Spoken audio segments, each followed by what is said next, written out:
আল্লাহর তরফ থেকে একটা বুদ্ধি যে আসিল,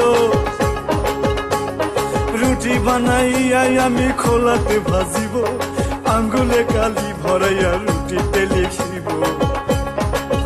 স্বামী দেখলে যাবে পালাইয়া,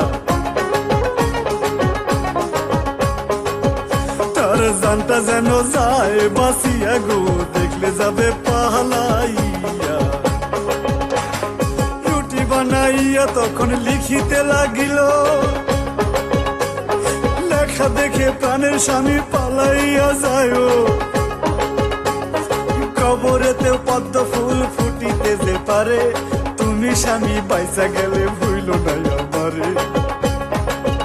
পালাইয়া তোমার বাহারি গো যাব,